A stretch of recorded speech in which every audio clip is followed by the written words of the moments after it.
Nick Adams has been selected to become the ambassador to Malaysia. Some seem confused by his qualifications, so I hope to clear that up for everyone. Patriotic alpha males everywhere took a pledge that Pizza Hut stuffed crust sausage pizza would never again pass our lips. A threesome with the boys is fine. It's not a foursome, but it will do in a pinch. The camaraderie is not quite as strong when you're only teeing off with two other guys. It just hits differently when there are three. Any threesome in America would be honored to have President Trump complete their foursome. I am an alpha male. I prefer the company of other men. I drive the ball an average of 302 yards. I dine at Hooters 4 to 6 times per week. I watch every Trump rally start to finish. I like my steaks big and medium rare. I drink my coffee hot and black. I go hard in the paint. I don't eat at Pizza Hut. I don't eat female M&ms. I spend ample time in the hot tub with the boys. I lift weights every day. I eat a diet of 80% protein and 0% soy. I don't take water breaks. I close major business deals every day. I am fluent in 3+ languages. I am highly educated. I am devilishly handsome. I am extremely charismatic. I have no intention of apologizing for any of it. I am calling on men everywhere to rescue the great American institution called Hooters. Crooked Joe Biden tried to destroy it, but we are living in President Trump's golden age. Hooters will rise again, bigger and better than ever before. We will make Hooters great again. My ideal woman. 10 out of 10. Low maintenance. Strong Trump supporter. No desire to interfere with my foursomes. Picks me up from Hooters when I've had a few too many domestics with the boys. Has dinner ready at 5 p.m. Doesn't ask questions when I'm out late with the boys. America needs more golf courses and Hooters restaurants. We have enough libraries. Romantic date night at a winery with a Sheila? Or a sweaty summer night on the Hooters patio with the boys and several pitchers of ice cold domestics. Sorry, ladies, but that's an easy choice. I'd rather horse around with the boys. 10 out of 10. I've been found guilty on 34 felony charges by a New York City jury. My crimes include drinking too many ice cold domestics, horseplay with the boys, enjoying the views at Hooters, negotiating 7 and 8-figure deals, being too locked in, hitting too many 300-yard drives, contempt of court. The judge offered me probation and a fine instead of jail time on the condition that I apologize for my crimes. I told him to get bent. Apparently, that's contempt in Joe Biden's America.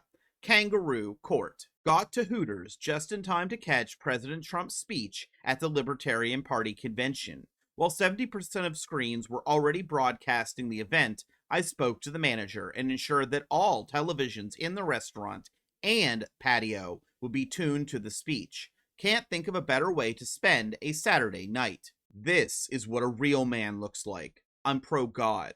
I'm pro-Trump. I'm anti-feminist.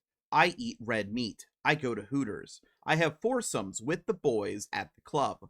I lift weights. Who else is with me? Retweet and follow me as I fight for President Trump and alpha males everywhere. Pound ice cold domestic beers. Horse around. Eat some hot, juicy meat. Talk money. Make deals. Watch ball. Daytona style wings at Hooters. Drive American made trucks. Tackle football. Trump rallies. Read the Bible. Intense foursome. Discuss Alexander the Great. Lumber section of the hardware store. Flying first class. Sourdough bread. I prefer to spend my time in the presence of fellow alpha males on Valentine's Day. Hooters, deals, country club, sauna, hot tub, cigars, domestics. I don't need anything else. I am extremely successful. I am highly educated with a high IQ. I am a man of value. I am impressive in every setting. I am the most charismatic man in America. I am well read. I am cultured beyond my years. I am renowned at my craft. I am desirable to all women.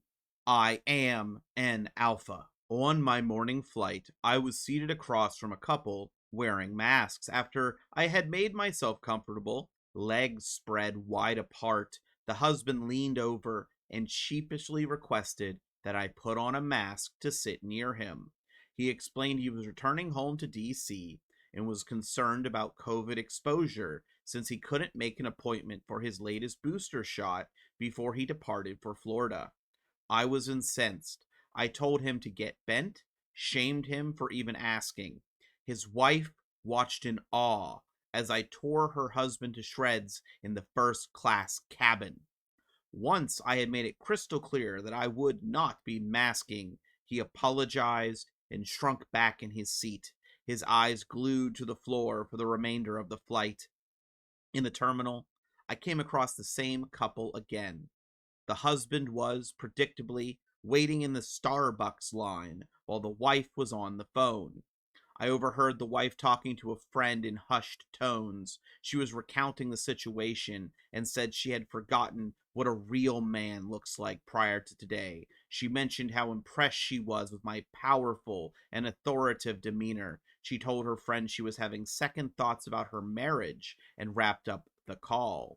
We briefly made eye contact as I walked by. Even under her mask, her expression spoke louder than words. She was intoxicated by my masculinity. Trump was ending wars. Biden is starting them.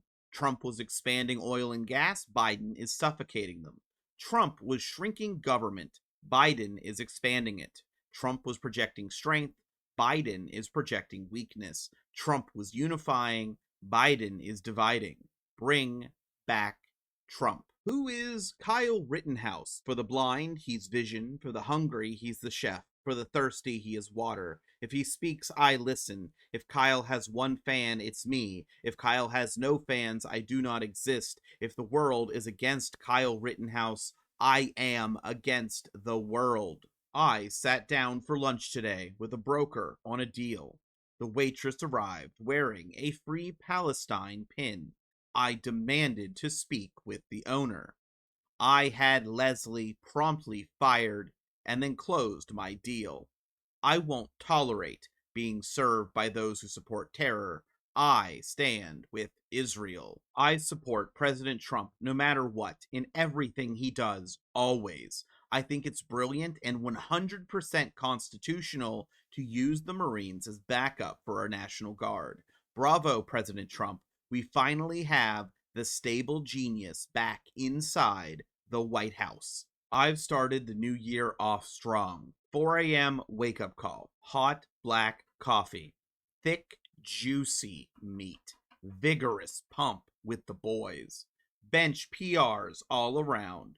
Just closed my first 7-figure deal of 2025.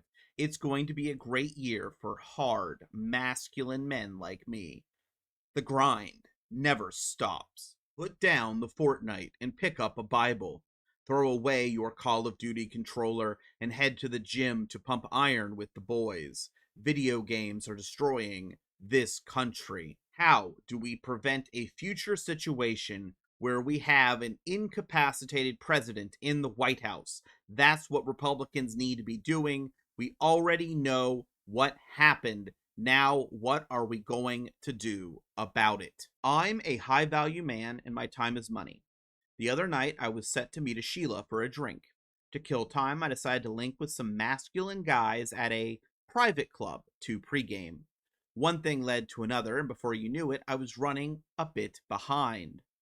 Once I managed to tear myself away from the bonds of male friendship, I opened up my phone to call an Uber.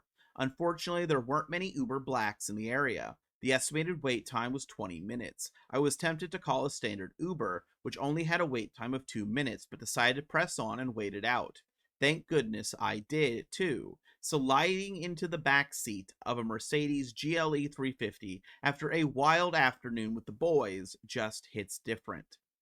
We encountered a bit of traffic on the way across town, but I wasn't bothered. The car was comfortable, and Born Free by Kid Rock rang in my ears. I stepped out of the car and saw the Sheila I was meeting. She was a fetching figure, but wearing an unwelcoming expression and tapping her foot impatiently. "You're late. They gave our table away 20 minutes ago. We'll have to go somewhere else," she said in an irritated tone. "Calm down. I was with the boys. You survived, didn't you?" I replied, unamused.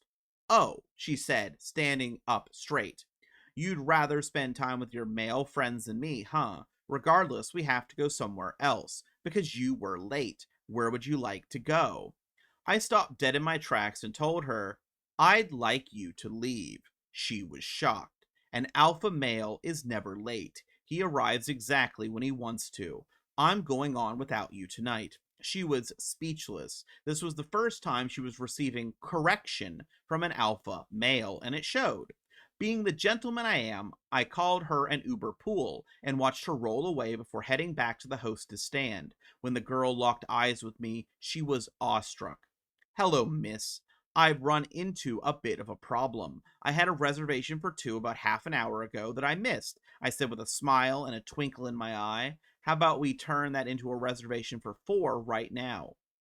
Moments later, I was at a table surrounded by three other masculine guys, domestic beer in hand. My night had taken a turn for the better, and someone's future wife learned a valuable life lesson. Everybody wins when an alpha male gets his way. I decided to try a new cafe on my way to church this morning. I strolled in, cut straight to the front of the line, and ordered a large, hot, black coffee. "Keep the change, sweetheart," I said with a twinkle in my eye as I slammed a $5 bill on the counter. I sat down at a table and feverishly began replying to emails, fully locked into various business deals I was negotiating, until I heard the faint voice of the barista say, "No problem, senora. We have bilingual menus available. Let me fetch one for you." My rage boiled over instantaneously. I shot up and stormed over to the counter, intercepting the Spanish menu and promptly tearing the paper to shreds. "How dare you?" I said to the barista. "Did you not see President Trump's executive order yesterday that declared English the official language of the United States? Do you live under a rock?" The barista and the customers were in a state of shock as I continued to pour it on. After I had concluded accusing the barista, management, and ownership of borderline treason against our nation, I demanded the remaining bilingual menus be destroyed on the spot. After I confirmed all the non English menus had been disposed of, I grabbed my coffee from the bar and poured it out directly into the trash while making eye contact with the barista the entire time. "You just lost a customer forever," I said as I turned to leave. As I reached for the door, a World War II veteran sitting nearby stopped me and shook my hand. "That was real brave of you, standing up for our country like that," he said, leaning on his cane to stand up. "I'm just so happy to see the spirit of my generation still lives on." He stood tall and looked me dead in the eye and saluted me. Half the cafe stood up and began to applaud slowly. Overdone with emotion, I raised my fish and began to shout, "USA, USA, USA." By then, the entire cafe, including the woke barista, was standing and chanting with me. There is still hope for America. We just need brave and masculine men like me to take a stand and lead by example. JD Vance is a lot like me. He's an alpha male. JD is highly educated and very persuasive. You can tell he knows how to negotiate a deal. President Trump made a great selection with Vance, especially when you compare him to the oversoyed and anti-God Tim Walz. How do we prevent a future situation where we have an incapacitated president in the White House? That's what Republicans need to be doing. We already know what happened. Now, what are we going to do about it? I really hope that explained his qualifications to be the ambassador to Malaysia. I believe I included all of them in the prior segments, except for the fact that he has written books praising Donald Trump. Now, a lot of people will say, well, obviously he is trolling with a lot of this, and you're right, it's very obvious that is part of his shtick. But at the end of the day, enough people believe in this guy that he is now an ambassador. This is the type of content and comments that lets you become now an ambassador to a foreign country. It's going to be really, really interesting because if you search this man right now, there's already articles coming up. Here are his statements about Muslim people before. Will that be problematic with him being an ambassador to Malaysia? I guess we'll have to wait and see. But that is the situation right now with the ambassador to Malaysia, Nick Adams, alpha male.